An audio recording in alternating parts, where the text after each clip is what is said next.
Sir James Kumar, kung aabot itong vlog ko sa iyo, diinan mo itong tao na ito. Diinan mo siguro lahat ng danyos. Talaga namang singilin mo lahat ng mga perwisyong naidulot sa iyo ng mga taong ito. Kung hangga't maaari, kung kaya mong abutin yung nasa Amerika, abutin mo dahil siya naman yung nagpasimula niyan . Pakinggan natin ito, mga kababayan. Galit si Morales, pinagsisigawan yung mga vlogger. Pero, ako naman po, mga bossing, fair tayo dito . Mark Ramos, fair. Ay, Chang, shoutout sa'yo. Mark Ramos, fair. Hindi, fair na may isang DDS vlogger dito, mga bossing. Although hindi ko na sinama yung mga itsura nila.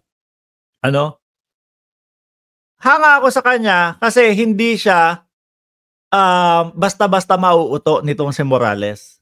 Sabi ko, meron din palang ganun. Meron din palang vlogger na, kumbaga, although DDS, pero hindi siya basta-basta nagpapauto dito kay Morales, mga kababayan. Panoorin natin, pakinggan muna natin, ha? Tinatanong mga Spencer, ha?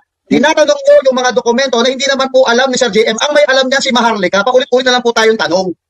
Kay Spencer, nag-inaaway na yung isang vlogger, mga kababayan. Inaaway na yung isang vlogger.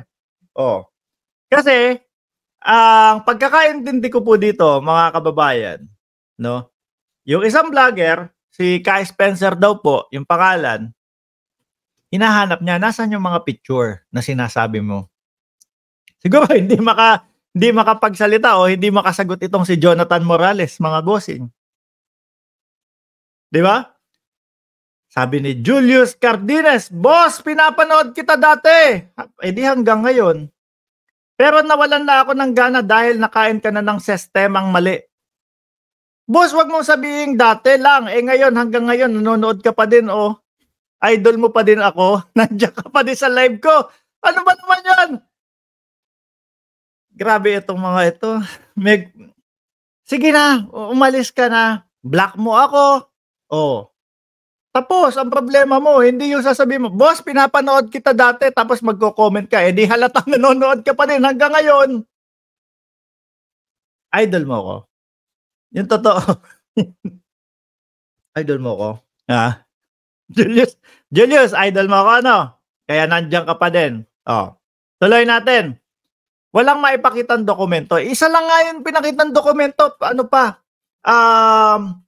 Ano tawag doon? Xerox pa.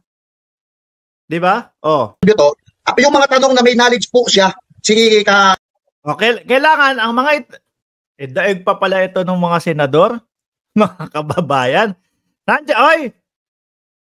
Ako, hindi ako nagbabanta kagaya na Direk Freddy na kapag kayo hindi nag-subscribe sa akin, ganito Pero mga bossing, mahal ko itong tao na ito. Si Direk Freddy Valera. Mahal ko itong tao na to, mga kababayan. Talagang mahal mo, hindi mo pa nakasama ko na yan. Nag-isang bote nga kami niyan di ba, Direk? Nag-isang bote kami niyan. Kaya po, paki-subscribe po si Direk Freddy Valera Official. Ako, mga bossing, aminin ko, kung naka 200,000 subscribers po tayo, mga boss, para po sa akin, para po sa akin, mga bossing, mas dapat ito po yung mga vloggers na talagang lumalagpas ng 200. Sa akin, Direk Freddy, malagpasan ako niya sa 200,000 ko. Tanggap ko, okay lang. Magaling Hindi lang, kumbaga, hindi lang kagaya natin na puro salita, bla bla bla. Medyo boring nga tayo Pero sa kanila, may entertain ka po talaga. Kaya paki-subscribe po and paki-like po yung kanilang mga video. Ayan, Direk Freddy Valera Official. Direk, saglit lang. Eto, nag-aaway-aaway sila. Baka magrambulan. Ano po? Tuloy natin. Walang maipakita kasi dokumento tong si Morales. Yung nag-iisa na Xerox at tapos may butas lang ng puncher daw. Tuloy Sir JM. Ulitin ko yung may knowledge po siya, yun lang po pwede natin itanong sa kanya. Pero tingin ko... daig yung senador. Dapat siguro, dapat pinasa nyo yung advance question nyo kay Morales. Mga kababayan, di ba? Advance question. Di walang naging problema. Kasi yan ang mahirap dyan. Kapag kayong, yan, doon sa DDS na hindi naniniwala, mga bossing. Talagang tatanungin niya, uusisain niya. Gusto niyang malaman kung totoo talaga o hindi. Saludo ako sa iyo, sir. Saludo ako sa iyo. Sir, yung mga tanong po, kamukha kay Maharlika, hindi kinatanong to. Maganda siguro, pasagutin natin si Maharlika sa mga bagay na yan. Hindi, di ba dyan nag-umpisa silang dalawa? Si Maharlika at si Morales. Silang dalawa nag-umpisa niyan Di po ba? Kaya lang, dapat talagang may maitatanong at may maitatanong yan. Tuloy ko, ha? Ayaw pumindot. Kasi ang problema kasi dito, nami-misinterpret niyo ako, sir. Unang-una sinasabi ko nga sa inyo, wala akong ano sa inyo. Kumbaga, lumabas lang kayo base doon sa inilabas ni Maharlika. Totoo. Doon lang, parang Alice Go, mga kababayan. Yung tipo po bang, ikwento mo sa amin yung simula pagkabata mo, no? Yung childhood mo. Your Honor, lumaki po ako sa farm. Galit na si Senator Legarda. Ay, paulit-ulit tayo. Para namang engot-engot. Tina B, shoutout sa iyo. Raul Melisas, shoutout sa iyo. Ma'am Maritel T. Tuloy, ha? Naging legit yung document dahil pinatunayan niya. Ako, ito lang sa akin, makinig kayo. Hindi ko pwede ko yung question. Ang sulat ko talaga dyan sa PIDEA, ang sinabi ko, ito, wala akong kinalaman dyan sa paglabas niya, napunta doon sa vlogger na si Maharlika, wala akong kinalaman. Inayit ko sila. Sure ka ha, wala kang kinalaman. Siguraduhin mo yan. Ito nangyari ng 2012, ganito ang nangyari dyan. Meron ako na-imbestigahan, may nakunan akong statement. Ngayon, kung sasabihin, bakit dapat ibigay mo yung informant na yon para siya mismo yung magsalita. Ikaw, buyok ka lang dyan. Di ba? Panggulo ka lang, ibig sabihin. Yung mismong informant na yon dapat ang kinakausap. So sa'yo, chismis lang. Morales. Chismis lang. Tuloy natin. Ito yung litrato, sana ganito na lang. Sana, hindi ko, wala akong kontrol dyan. Kasi sinabi ko nga sa inyo, matagal na akong wala. Kung kayo iniisip ninyo na inuutay-utay o ano man yung mga ano na yan, hindi ko na kung kayo masasagot. Kaya mali kasi yung pasensya na kayo kung mali yung kailangan may advance question tong si Morales, mga kababayan. Kapag hindi ko kaya ito, wala sa script ito. Tanggalin yan. Palitan ng question na nasa script. Di ba? Ganun dapat Kung ikaw, alam mo lahat, alam mo yung totoo, ikaw nga yung sinasabi mo, resource person lang ako. Ikaw yata yung resource person na umaamin na walang alam. No, kapag ka nasusukol. Kasi sa totoo lang, ako, hindi ko kailangan yung sasabihin, sinusuportahan ko kayo. Wala ako doon. Ayaw ko nga yung mga nag-arali sa labas na yan. Oy! Ayaw ko yan. Oy! Lagot ka kay Digong. Lagot ka kay Digong. Mahilig mag-rally yun.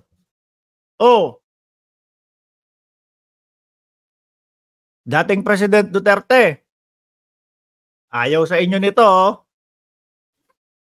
Paano yun? Lahat ng vlogger, ng DDS, sinusuportahan ka tapos ayaw mo suportahan yung rally nila. Paano yan? Ulit nga. Kasi nga, iyan yung pagsasama sa akin dyan sa Marcos Resign Movement na yan, ayaw ko. Ano yung vlog natin ng isang araw? Kanina umaga.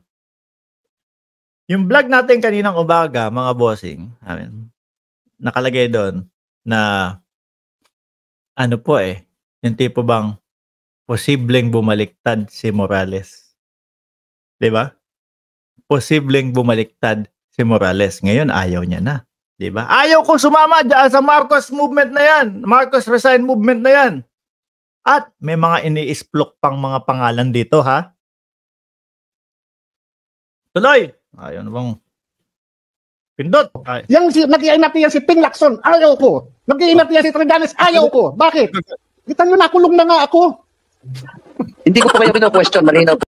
So yun po yun talaga mga kababayan Medyo medyo dumadat kilab na. Si Julius hindi daw nanonood sa atin. Tinigil na yata yung panonood sa atin pero nagko-comment. Paano yan nangyayari, Julius? Nakapikit ka? Nakapikit ka tas habang nagko-comment ka, hindi ko tinitingnan si Mark Ramos. Hindi ko tinitingnan. Nagko-comment lang ako.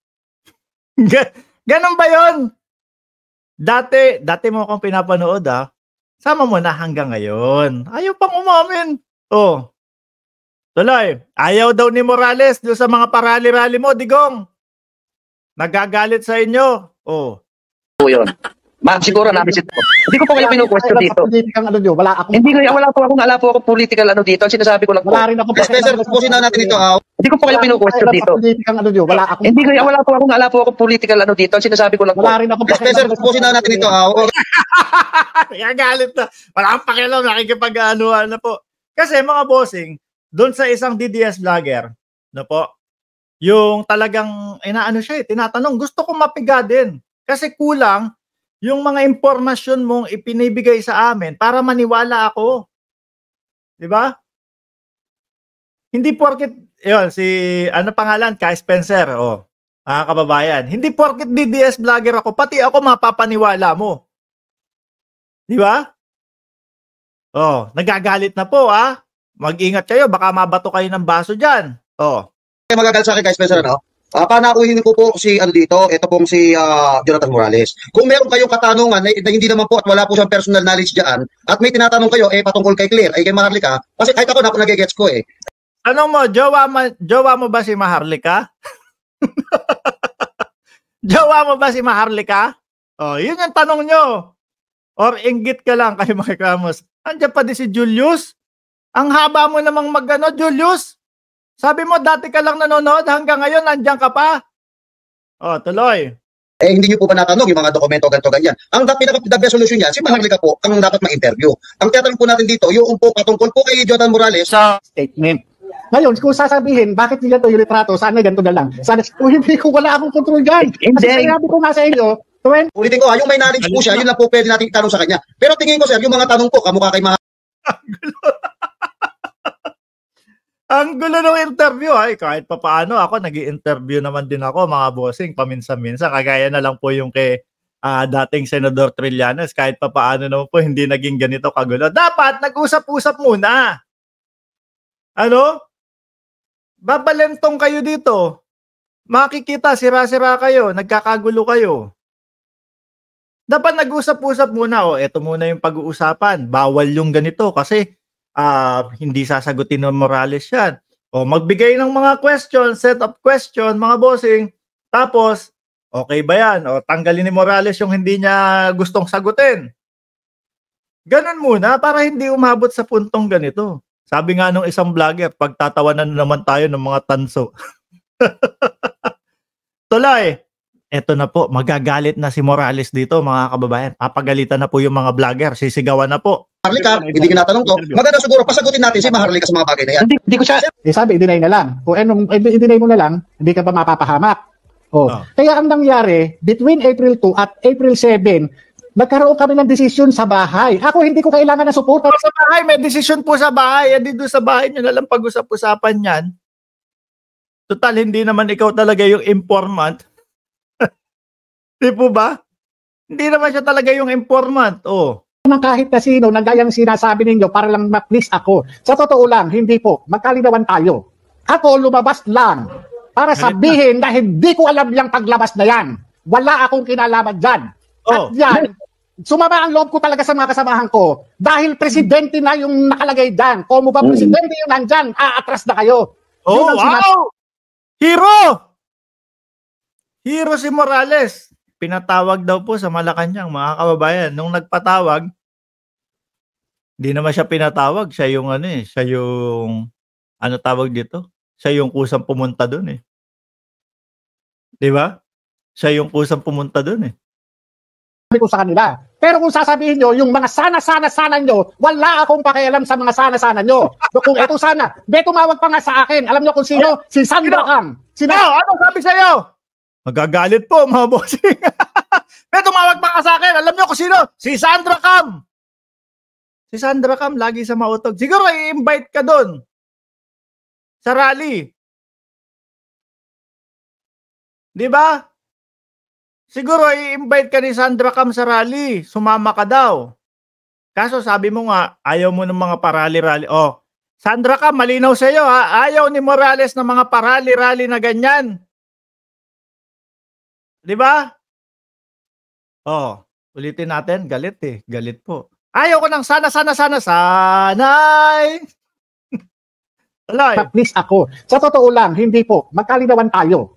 Ako lumabas lang para sabihin na hindi ko alam yung paglabas na yan. Wala akong kinalaman dyan. Oh. At yan, sumama ang loob ko talaga sa mga kasamahan ko dahil presidente na yung nakalagay dyan. Kung mo ba presidente yung nandyan, aatras na kayo. Yun ang sinabi ko sa kanila. Pero kung sasabihin nyo, yung mga sana nyo, wala akong pakialam. Gusto yung mga sana nyo, wala akong pakialam dyan. Galit. Ano po? Galit. Oh, napagalitan. Kasi naman yung mga vlogger mag-aano ng interview, hindi inaayos. hindi mo na kailangan may pagkakasunod-sunod, may maayos 'yan eh. Oh, hindi expect ni Morales na may mga ganong katanungan. Hindi expect ni Morales na may mga DDS pa lang hindi din naniniwala sa akin. Oh, 'di ba? Sabog. Alam sa mga sana nyo. Kung eto sana, tumawag pa nga sa akin. Alam nyo kung sino? Si Sandra Cam. Sinasabi, sana, ipakilala mo na lang yung confidential informant. Bakit? Para lang sa political na dahilan? Ayan! Wala akong pakialam. Gustong gamitin Actually, alam naman namin, simulat sa pulpa lang, politika na yung dahilan nito, no? Oh. Kung sino pa kayo, wala akong pakialam. Nag-i-explok na mga kababayan. So, nakikita nyo po yung simula nung sinabi natin na si Morales ay posibleng bumaliktad, ikinakanta, ininginunguso na sila, isa-isa, mga bossing. Ano po? Pero tignan pa din natin kung hanggang saan yung pagngunguso, yung pagtuturo po, mga kababayan. Tignan natin kung hanggang saan yung pagtuturo, mga bossing. Ako, lumabas lang ako dahil dyan naiipit ako. Wala nga, paano ka maiipit dyan? Oh, pinakita ni Maharlika, takip pa yung perma mo. Ano nga namin, bakit ikaw ang nakaperma? Eh hindi naman ikaw yung team leader. Sinali mo lang yung sarili mo diyan. Oh. 'Di ba? Tuloy ko lang, ha? Hindi yung sasabihin nyo sa akin na sana ganito sana. Ano? Bakit? Dahil ko sa mga politikong mga dinadala nyo? Wala akong pakialam sa inyo. Sir, sandali ako. Relax muna kayo. Kalma muna. Ano? Dahil dyan sa mga sino ba mga dinadala nyo? Digong? No. Galit tuloy sa inyo si Morales. Mga kababayan. Sino yung mga politiko na dinadala nyo kasi? Yun ang tanong. Di ba?